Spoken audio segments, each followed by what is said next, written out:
belum?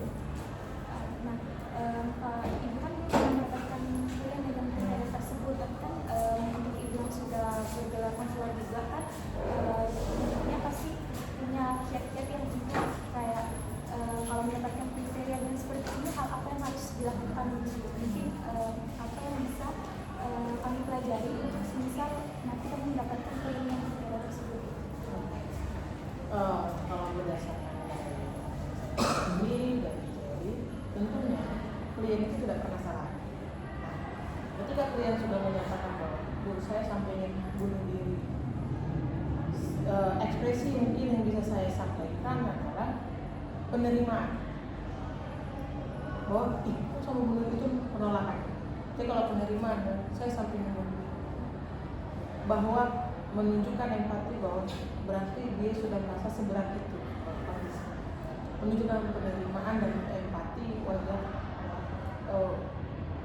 Apa yang membuat kamu sampai yang begini?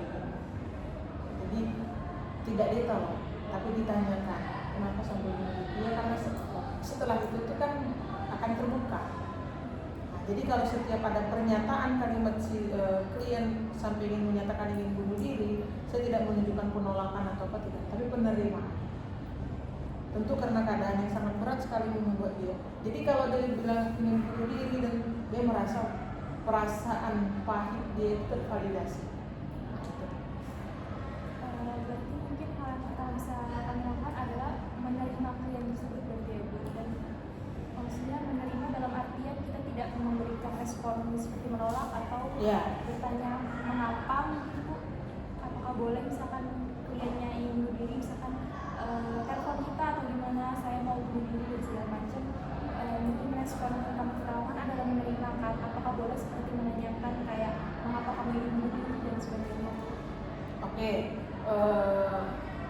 tentu itu pasti ditanyakan apa, tapi tekniknya tidak kenapa kamu bunuh diri, tentu tidak begitu. Ketika misalnya ditelepon dadakan nih dalam keadaan menangis meraung, dia akan bilang aku mau bunuh diri, tentu kita akan bilang tenang. Kiat pertama yang kita sampaikan kalau sudah langsung, kalau telepon di luar kontrol kita toh, kita nggak tahu dia di posisi mana, sudah di lutut atau kalau sudah begitu, kiat kita merelaksasi dulu dan bilang kamu di mana sekarang, tenang dulu, diam dulu, sifatnya kita tahu dulu gambarannya di mana. Pastikan posisinya aman, baru setelah itu kita ngomong. Kalau misalnya di hadapan kita dia sedang meraung-raung atau mencapai sesuatu apa, dipegang, disentuh, dipeluk. Secara teori pelukan itu memberikan kenyamanan, terutama untuk orang-orang yang merasa dirinya sedang tertekan. Pelukan, tepukan di pundak itu menenangkan. Itu yang kita lakukan. Tapi kalau masih obrolan seperti ini, berarti kan dia masih berencana.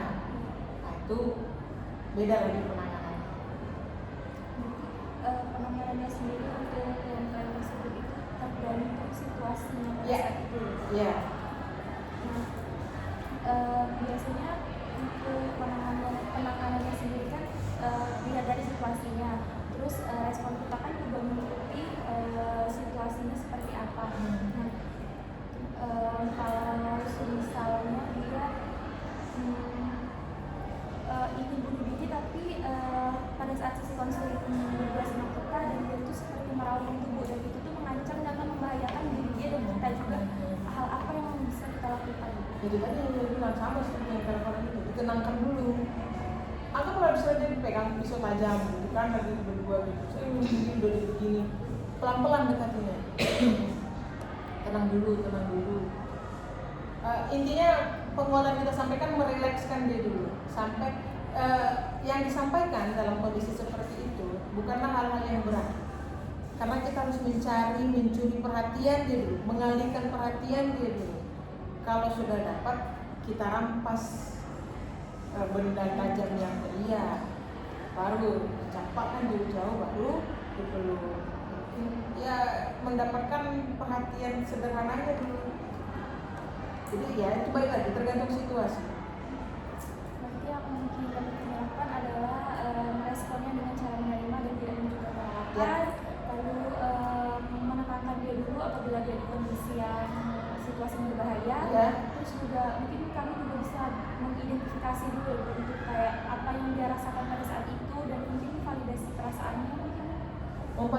pertama.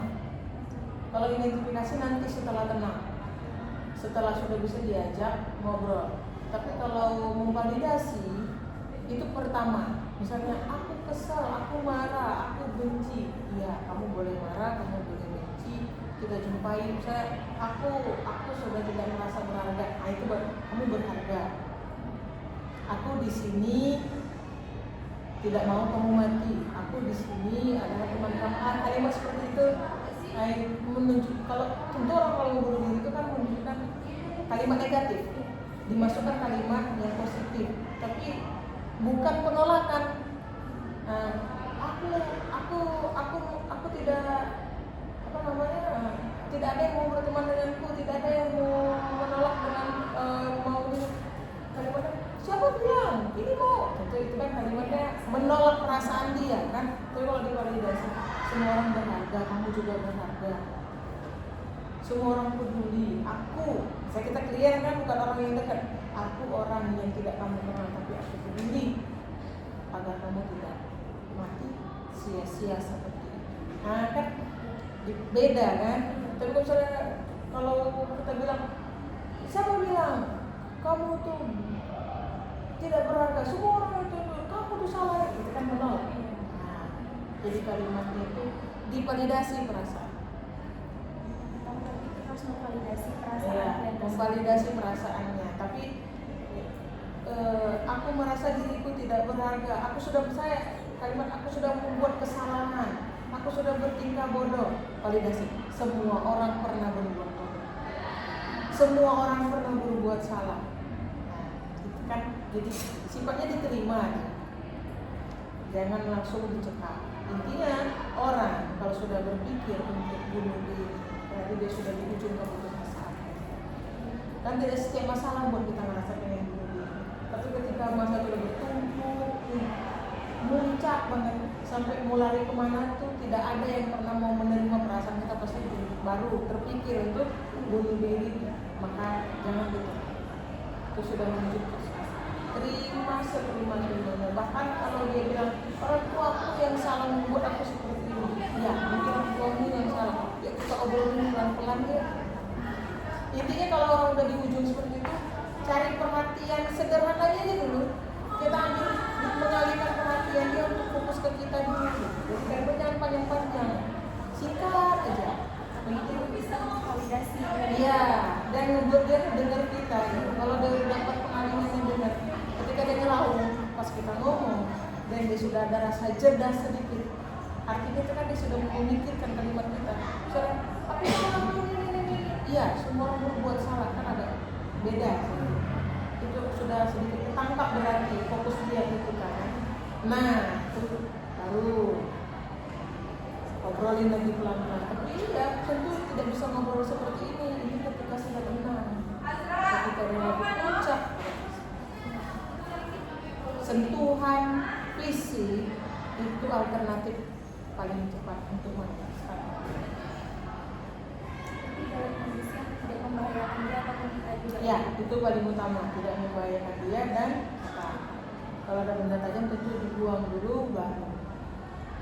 Mungkin hanya itu sih wawancara yang kami dapat lakukan sama Ibu hari ini. Selain sebelumnya kami ucapkan terima kasih dan minta maaf juga apabila ada yang salah. Semoga apa yang bisa saya sampaikan jadi ilmu bermanfaat. Saya juga mohon maaf kalau ada yang kurang. Terima kasih.